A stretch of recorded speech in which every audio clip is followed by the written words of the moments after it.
ہماری کئی کتابوں میں پیران پیر رحمۃ اللہ علیہ شیخ عبد القادر جیلانی رحمۃ اللہ علیہ کو غوث العظم لکھا ہوا ہے۔ ہمارے حضرت تھانوی رحمۃ اللہ علیہ لکھتے ہی انہیں غوث العظم تھے۔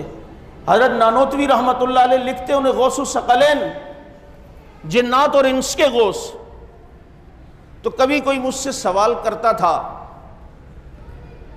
کہ حضرت غوث کا مطلب تو فریادوں کو سننے والا، اعظم کا مطلب ہوتا ہے سب سے بڑا، تو غوث العظم کا مطلب تو ہوا سب سے بڑا فریادوں کو سننے والا۔ تو یہ لفظ کہنا شرک نہیں ہے؟ سب سے بڑا فریادوں کو سننے والا تو اللہ ہے۔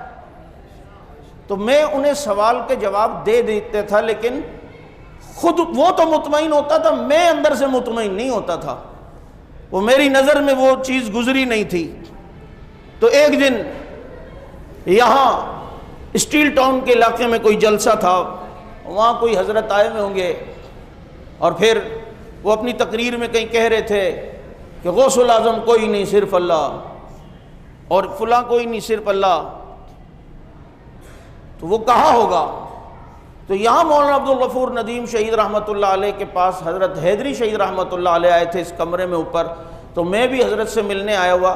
تو حضرت غسل کر کے نکلے تھے، کنگا کر رہے تھے حضرت حیدری شہید۔ تو کنگا کرتے ہوئے ندیم صاحب کو کہنے لگے، دیکھا کل شیخ صاحب غوث العظم کوئی نہیں صرف اللہ۔ وہ سٹائل مجھے ابھی بھی یاد ہے، زلفوں کو سنوار رہے ہیں۔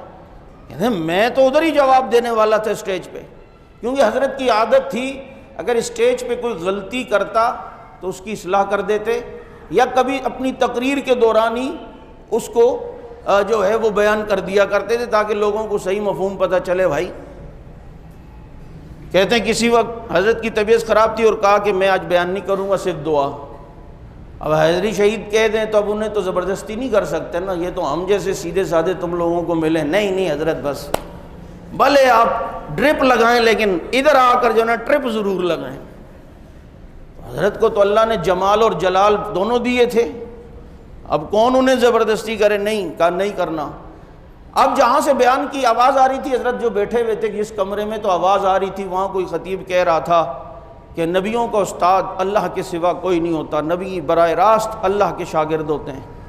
تو ایک دم حضرت اٹھے اور کہتے بیان کروں گا، اور گئے اور بیان میں کہا سنو بھائی، نبیوں کے استاد اللہ کے سوا کوئی نہیں ہوتے، یہ خصوصیت رسول اللہ صلی اللہ علیہ وسلم کی، یہ باقی انبیاء کے لیے ضروری نہیں ہے۔ آج بھی خطیب یہ کہتے ہیں نا، باقی انبیاء کے لیے ضروری نہیں ہے۔ کیا اسماعیل علیہ السلام نے حضرت ابراہیم سے نہیں سیکھا؟ حضرت یوسف نے حضرت داؤد علیہ السلام سے نہیں، حضرت یعقوب علیہ السلام سے نہیں سیکھا؟ حضرت سلیمان حضرت داؤد کے شاگرد نہیں تھے؟ حضرت ہارون حضرت موسیٰ کے شاگرد نہیں تھے؟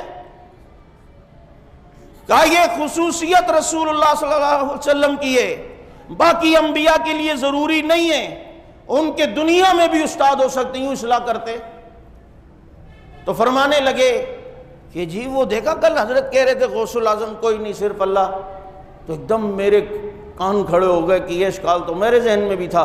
تو میں نے کہا حضرت کہ اللہ کے علاوہ غوث العظم کسی کو کہنا ٹھیک ہے، غوث کا مطلب تو فریاد رس، اعظم کا مطلب سب سے بڑا۔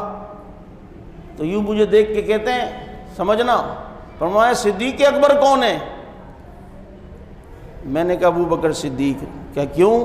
صدیق کا مطلب سب سے بڑا سچا، اور اکبر کا مطلب سب سے بڑا، تو سب سے بڑا سچا اللہ یا صدیق اکبر ہے؟ مجھے کہا فاروق اعظم کون ہے؟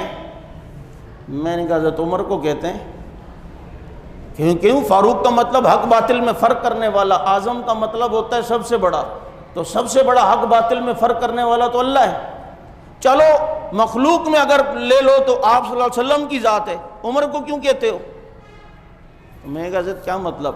فرمایا بھائی وہ غوث العظم اس کا ہم لغوی معنی نہیں لیتے، اس کا ہم اصطلاحی معنی لیتے ہیں۔ جیسے یہاں صدیق اکبر، فاروق اعظم، یہ لغوی معنی کے اعتبار سے نہیں ہے، بلکہ صدیقیت مخلوق میں انبیاء کے بعد ایک مقام کا نام ہے، اللہ وہ مقام جس کو دے، چنانچہ اس مقام میں جو سب سے اوپر نظر آتا ہے انبیاء کے بعد مخلوق میں وہ ابو بکر ہیں، تو اس لیے باقی مخلوق کی بنسبت انہیں صدیق اکبر کہہ دیا جاتا ہے۔ فاروقیت یہ بھی تصوف میں ایک مقام کا نام ہے۔ حق باطل میں فرق کرنا یہ اب قیامت تک فاروق آئیں گے، قیامت تک صدیق آئیں گے، لیکن جو صدیق اکبر ہوگا وہ ابو بکر صدیق ہے، یہ امتیوں میں، اور امتیوں میں مقامی فاروقیت بھی ہوگا۔ کئی آئیں گے جو حق باطل میں تمیز کر کے رکھ دیں گے، مجدد الفسانی بھی تو فاروق ہے، عطا اللہ شاہ بخاری بھی تو فاروق ہے، حق نواز جھنگوی بھی تو فاروق ہے۔ اب کئی آئیں گے، لیکن امتیوں میں یہ مقام کا سلسلہ ہے جو نبی نے دیا ہے، چنانچہ اس میں امتیوں میں اس مقام فاروقیت پہ جو سب سے اوپر نظر آتا ہے دنیا اسے فاروق اعظم عمر فاروق کہتی ہے۔ کہتے ہیں یہ ایک اصطلاحی معنی ہے، تو کہتے ہیں غوث بھی تصوف میں ایک اصطلاح کا نام ہے۔